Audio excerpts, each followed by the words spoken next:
Yes, welcome back, producer friends. In today's video, we are going to be taking some mouth noises and we are going to be turning them into fat kicks along with the help of some synthesizers and stuff like that. But this is just a cool technique if you're trying to make your own kicks for either a sample pack or just for your own use. This is a way to get some unique kick sounds. Unique to your mouth, which is a weird phrase. But anyways, this is actually the technique I used to make a lot of the percussion in my Essential House Drums sample pack, which you can find linked to in the description. Check that out. But I wanted to go over this technique because I think it's really easy. I don't think you need a super high quality mic. I mean, this is a pretty cheap mic. You could even use like, one of those cheap Rock Band mics or something like that, because we're going to manipulate the crap out of it and combine it with some synthesizers to make some fat kick sounds. But this also works for claps, hi-hats, all that. So if you want to see another video on that, let me know. Sound off in the comments. All right, so I'm gonna go ahead and open Ableton. We'll get into it and we'll start making some fat kicks. All right, so here we are in Ableton. I already have a couple of little mouth noises right here that I just recorded. So you can hear all the noises I'm making are already kind of percussive. So we're just going to go ahead and chop these up individually and maybe make some separate sounds from all of them. To chop like that, you just highlight and then you can do Control E or Command E and that just splits the clip super easy. Let's get in here and clean it up real nice. Okay, so I think the first one we're gonna do, I think the easiest one to do will be this little plosive sound. Gonna grab the end of the clip like this and hold Alt, and that will let it free move and won't snap it to the grid, and get it right up to the edge like that. So I think this is a really good little transient noise. So we can use this in addition with maybe, let's see, an operator or something. And let's just get a loop going. Also, you'll notice that I have this group going into this print because this is usually how I do my sound design sessions, where I will mess around inside the group and record all of the audio to this print. It just makes it a lot easier to keep it organized and to export it later on. So let's listen real quick. All right, so got a little loop going. So let's just go ahead and draw in some MIDI really fast. A low note if we want a fat kick. Let's go with something, or like let's go with the G, and we'll draw it out to just be a 16th note, just for now. Okay, so that already sounds like a kick, but a really like horrible one. So the first thing we're gonna do is add a little bit of release so it feels a little bit more natural. We're going to go into here and just add a little bit of upper harmonics to it as well, so it's not just a pure sine wave. So it's got a little something going on. And the real key here is the pitch envelope. We're going to turn it all the way up. And you can hear that what this pitch envelope does is right as the note hits, it takes the pitch and it starts dropping it immediately. So we can change the decay and the time. So it starts out at, let's say, like 34 steps above, and let's have it decay faster, something like 80. Okay, so it's getting there.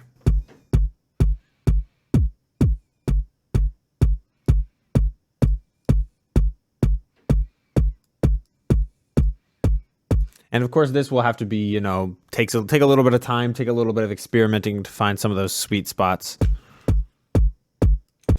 I don't think I want to use this transient as much. I want to more use this as like a character or a top layer of the kick. So what I'm going to do is pull this fade. So the first like 10-20 seconds of the sound, we're actually not really going to be hearing anything. It'll have like an attack. It's more of like a rather than a if that makes sense. Also, there's a little bit of low end going on in here, so we're just going to cut that out like that. Cool, now we can turn it up a bit. Ooh, it's got a cool little crackle to it. I like that. Okay, now you can hear that they're flammed a little bit. So it's like rather than just all together. So I think maybe I pulled the fade back a little too much. Yeah, that sounds a lot better. But we just still need like a little bit of a transient. We need a little like sound in the very beginning. So for that, we are going to turn on this second oscillator, bring up the chorus, and I think if we make a super quick transient, it'll FM it, because this is an FM synth, so it will FM it for this first 10-20 seconds, and that might give us a nice little transient.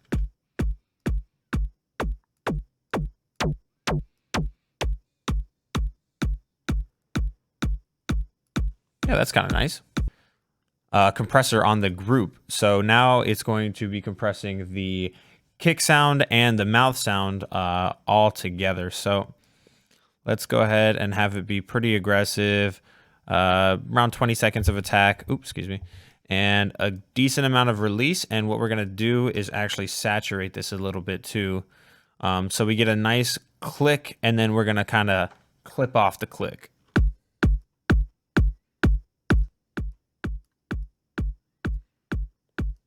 Also, let's pull this out a little bit.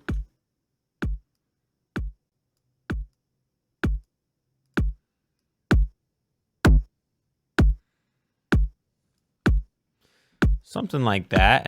And now you can see really like there's like endless possibilities to this.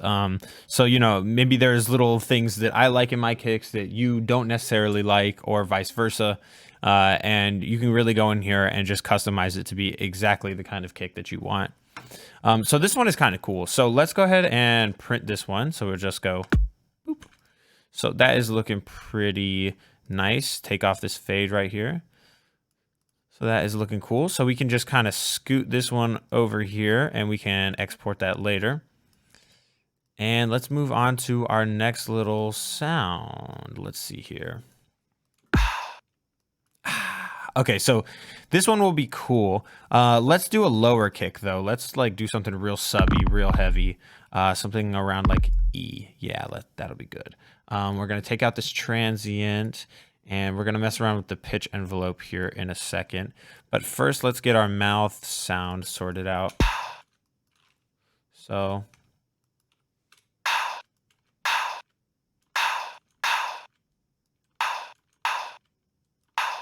That's cool. So let's shorten that up a bit.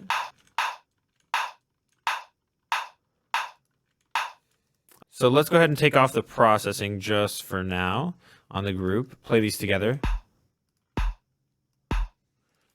Okay. Definitely want something bigger.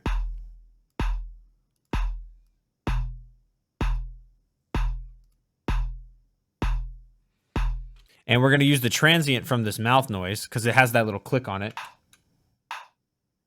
It's pretty subtle, but it's there. So we don't really need it as much in the kick. So what we want to do with the kick is actually add a little bit of attack time to get it out of the way of that transient.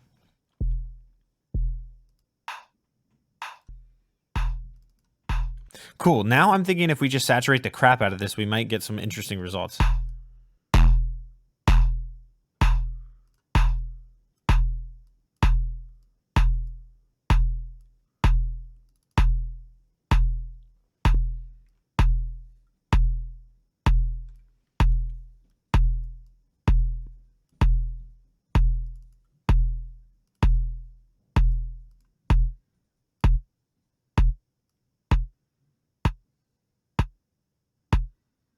That's actually kind of a cool little short kick. So I'm just going to go ahead and print that one.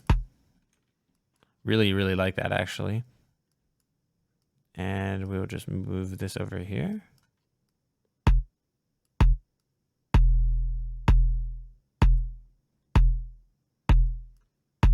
Let's make it even shorter.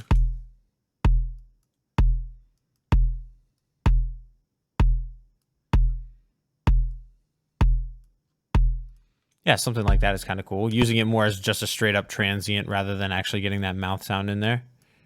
All right, so for this last one, it's kind of like a ksh, right? Kss, kss.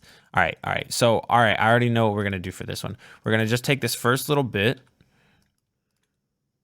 and use this little transient here.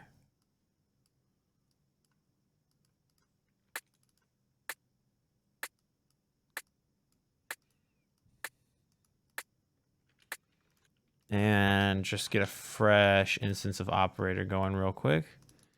And let's bring this one back up. Let's bring it up to like, let's just go in F. That sounds good. Okay, cool. So like I said last time, we're going to go ahead and give the bass drum a little bit of attack because this one is already taking up the first like 10 milliseconds of our sound. So the bass drum section, the synthesizer, doesn't really need to be taking up all of that space. Let's go ahead and get it out of the way of it. So we give it a little bit of attack. Of course, always some pitch envelope. Bring it back, bring the peak up a little bit.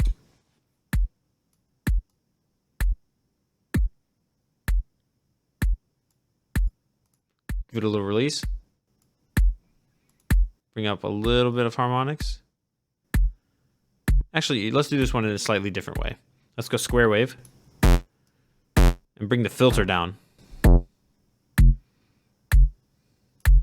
And then give it a filter envelope.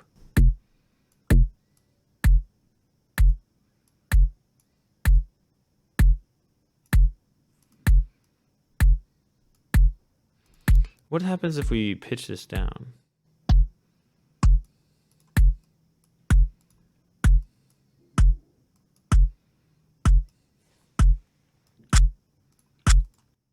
Oh, took the fade off on accident.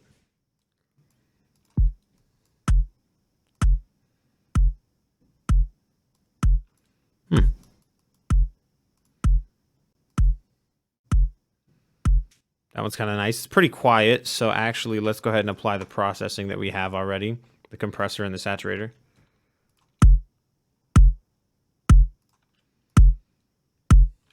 I really like using these transients because they end up sounding really natural, almost like an actual kick drum or something like that.